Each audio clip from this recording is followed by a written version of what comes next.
ধর্মকথা 365-এর আজকের পর্বে আপনাদের স্বাগত। আজকের কাহিনীর নাম রামকথার নবজন্ম, লব ও কুশ।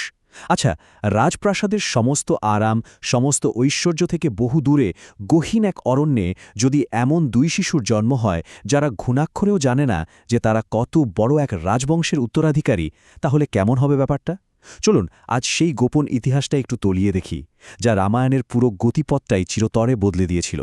গহীন অরণ্যের বুকে একটা বিশাল গোপন বংশ পরিচয়, মানে আক্ষরিক অর্থেই প্রকৃতির কোলে বেড়ে উঠছে দুটো ছোট্ট শিশু।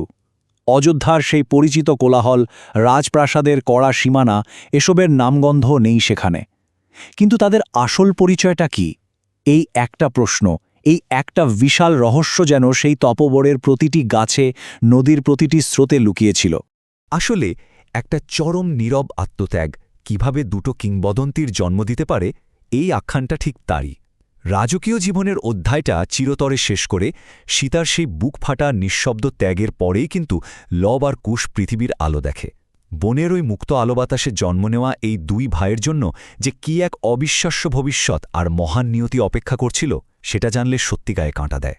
দুটো সম্পূর্ণ আলাদা জগতের দিকে তাকালে অবাক হতে হয়। একদিকে অযোধ্যা, একদম রাজকীয় জাঁকজমক, ঐশ্বর্য, কিন্তু তার সাথেই জড়িয়ে থাকা হাজারো জটিলতা আর বেদনা। অন্যদিকে মহর্ষি বাল্মীকির আশ্রম, শান্তি, সবুজ অরণ্য আর কুলকুল করে বয়ে চলা নদীর এক অপূর্ব আশ্রয়। অযোধ্যার ওই যন্ত্রণাদায়ক অতীতটাকে পেছনে ফেলে সীতা কিন্তু এই শান্ত পরিবেশেই নিজের আশ্রয় খুঁজে পেয়েছিলেন। আর লবকুশ, তারা খালি পায়ে বনের ধুলোমাটিতে, গাছপালার ফাঁকে, নদীর ধারে ঠিক যেন মুক্ত পাখির মতো বেড়ে উঠছিল। এই জায়গাটা সত্যিই ভীষণ ইমোশনাল। বলা হয় লব আর কুশের প্রতিটা হাসি সীতার ভেতরের দুঃখের কিছুটা হলেও নিরাময় করত। সীতার ভিতরে যে কতটা গভীর যন্ত্রণা, কতটা প্রত্যাখ্যানের কষ্ট লুকিয়েছিল, সেটা তো শুধু তিনি নিজেই জানতেন। কিন্তু সেই অসীম বেদনার পাহাড়ের মাঝেও এই দুই সন্তানই হয়ে উঠেছিল তার বেঁচে থাকার একমাত্র লাইফলাইন। পরম স্নেহে ছেলেদের বড় হতে দেখতেন তিনি, আর তাদের ওই নিষ্পাপ হাসিগুলোই যেন তার ভেতরের ক্ষতগুলোতে প্রলেপ লাগিয়ে দিত। কিন্তু এত কিছুর পরেও একটা বিশাল সত্য সবার অগোচরেই থেকে গিয়েছিল। লব আর কুশ, যারা ওই তপবনে দিন দিন বড় হচ্ছে, তারা কিন্তু বিন্দু বিসর্গও জানত না তাদের পিতার আসল পরিচয় সম্পর্কে। তারা টেরই পায়নি যে তাদের ধমনীতে স্বয়ং রঘুকুলের রক্ত বইছে। এটাই ছিল সেই পরম রহস্য। আচ্ছা চলুন এবার একটু গভীরে গিয়ে দেখি ঠিক কিভাবে তাদের বড় করা হচ্ছিল। মহর্ষি বাল্মীকি একেবারে নিজের হাতে পরম যত্নে এই যমজ ভাইদের বড় করে তুলছিলেন। তার শিক্ষার চারটে একদম মূল ভিত্তি ছিল: প্রজ্ঞা, শৃঙ্খলা, সমবেদনা আর সবার ওপরে ধর্ম। এই চারটে গুণের এক অদ্ভুত সুন্দর সমন্বয়ে মহর্ষি তাদের জীবনটাকে একটু একটু করে গড়ে দিচ্ছিলেন। আর সেই অসামান্য শিক্ষার রেজাল্ট, সেটা জন্ম দিয়েছিল এক অদ্ভুত সুন্দর দ্বৈত সত্তার। একদিকে তারা হয়ে উঠেছিল দুর্ধর্ষ যোদ্ধা, ধনুর্বিদ্যায় তাদের স্কিল ছিল জাস্ট অবিশ্বাস্য, তাদের ছোড়া তীর একেবারে নিখুঁত নিশানায় আঘাত হানত। কিন্তু অন্যদিকে তারা ছিল ভীষণ বিনয়ী পণ্ডিত। শুধু যে দুর্ধর্ষ যোদ্ধা তা নয়, তারা ছিল চরম নম্র, জ্ঞানী আর সুশিক্ষিত। একটা মানুষের মধ্যে এই দুটো বিপরীত গুণের এমন নিখুঁত ব্যালেন্স কিন্তু সত্যিই বিরল।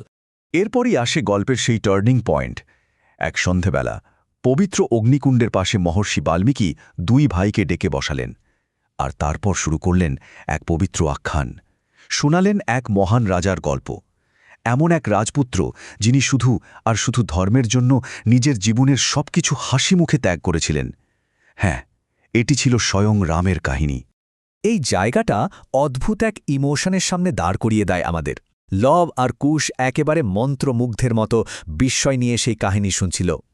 গল্পের প্রতিটা শব্দ যেন তাদের হৃদয়কে ছুঁয়ে যাচ্ছিল। রামের অসীম সাহস তাদের ভেতরে আগুন জ্বালাচ্ছিল, আর সীতার চরম ভক্তি তাদের একেবারে মুগ্ধ করে দিচ্ছিল। কিন্তু সবচেয়ে বড় ট্র্যাজেডিটা কী ছিল? তারা ঘুণাক্ষরেও বুঝতে পারেনি যে তারা এতক্ষণ ধরে তাদের নিজেদের বাবা মায়েরই জীবনের ইতিহাস শুনছে।